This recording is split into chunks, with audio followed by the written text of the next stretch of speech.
Hello, my name is Katie Rockout, and I decided to do my project on homicide.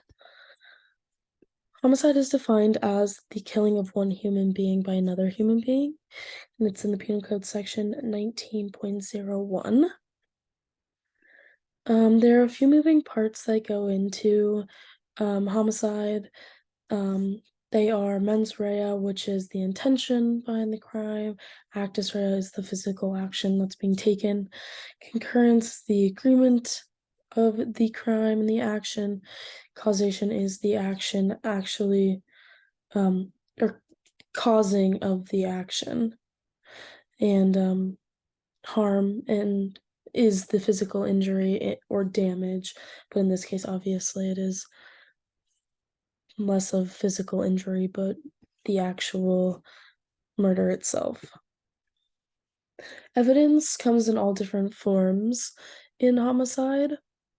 There are a few that I've listed, but it's not subject to just these. There can be many more types. There can be physical evidence, there can be huge pieces of evidence that are clear to see by the naked eye. There are some that are not so easy to see.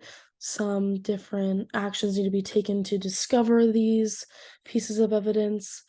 A few of the ones that I've listed as DNA coming from either the murderer or the person that is what that was killed. Fingerprints, shoe prints, and tire tracks. These ones are a little bit harder to find in some cases. Weapons, if there are weapons left at the scene. Notes, written information, maybe suicide notes that are like fake suicide notes, ransom notes, written information of maybe where that person was supposed to be and they didn't show up, or who they were supposed to be with, like contact information, drugs around the scene. There can be different things like bugs that are there that will show kind of a timeline. There are a bunch of different types of evidence that can be found at this type of crime scene that can provide significant information and a look into what actually happened. An evidence log. This is not my personal evidence log that I've inserted a photo of here, but this is kind of what it would look like. It breaks down all of the different types of evidence that you have found at the crime scene.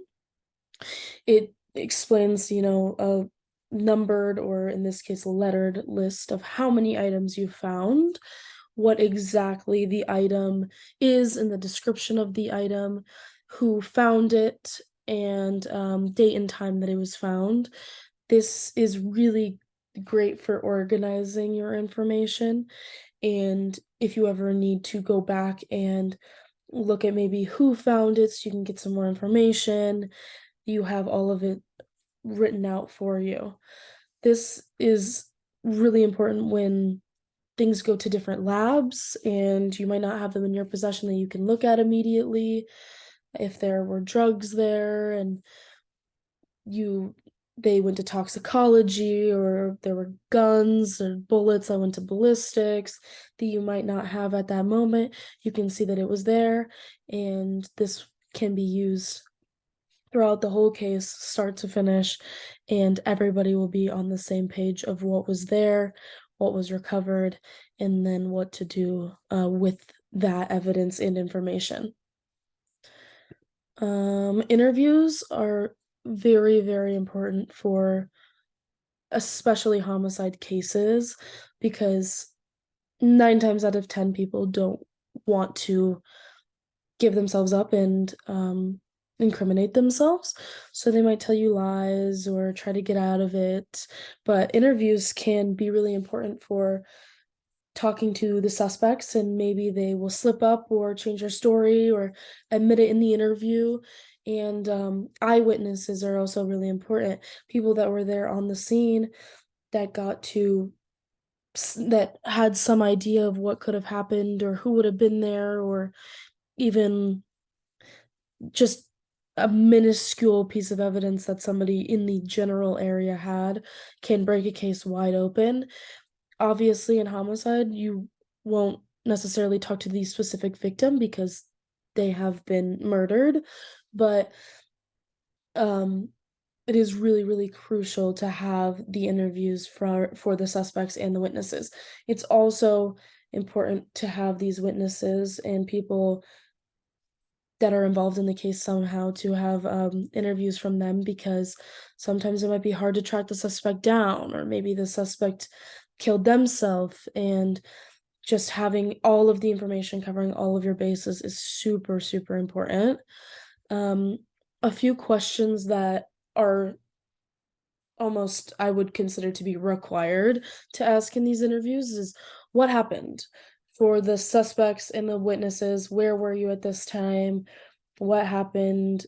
Do you have an alibi?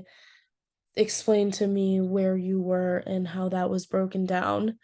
Who was around, if you were around, or if you saw your friend or a random guy, can you give me a description? Can you explain if you've seen them there before? Um, what details can you provide? What information do you have? Was there a black car that was sitting outside all day? Was there 5 different people that went in outside of that house that day? Um, different minor things that can really impact and give details into a case. Sometimes well, most times homicide is one of like a harder thing to prove because there are so many moving parts and you have to get it perfect. Like if somebody went and robbed a bank and their face is all over cameras and that might be a little bit easier than um a homicide per se in an intimate place that not a lot of people are coming in and out of. So the interviews are very, very crucial. Um, this is a bail schedule. This is actually Colorado's bail schedule. This is where I live. They go by class level of crime. So there are 6 different classes with 6 different penalties and 6 different bonds. Homicide is a class 1 felony. It is the max penalty you can get here in the state of Colorado, life or death, um, in prison, and there's hardly ever a bond. There would only be a bond in a case of the court was ordered a bond for that specific crime. But most likely, since that person that did commit the crime is at that point like one of the most dangerous people on in the world at that very time, they're most likely not gonna have a bond and be able to get out. And then here are my resources. Thank you so much.